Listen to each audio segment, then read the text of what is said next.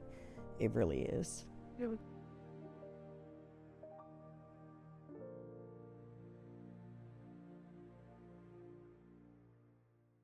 I would love to see the Kentucky Harm Reduction Coalition grow by expanding their resources to the communities, the less fortunate communities, especially the West End area, where there is a common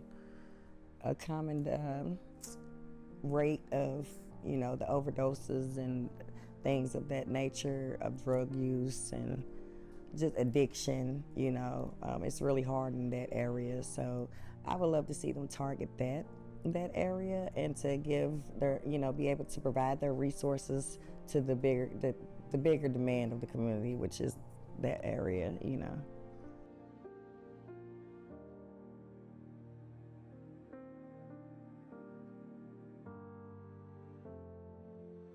So the Kentucky Harm Reduction Coalition, they help me by amplifying my voice for my baby.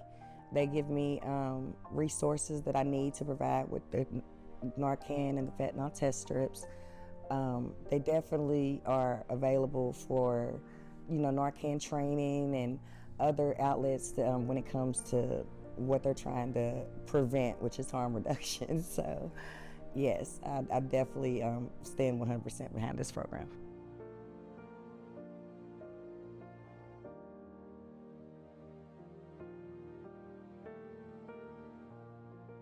The Kentucky Harm Reduction Coalition, I do like about their program is because they provide the tools that can help prevent overdose deaths.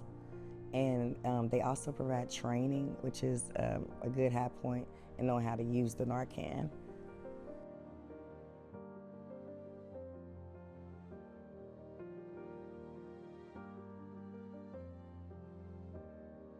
I am sitting here to help the Kentucky Harm Reduction Coalition today in this rainy day, or on this rainy day, should I say. I am here, and I woke up specifically for this today because I believe in this program. I believe in everything that they do, and as the resources that they provided me with on this journey, it has been very inspiring and very useful, and something that I feel like needs a little bit more advocacy about. So, I just believe in this program. I believe in everything that they do and what they stand for.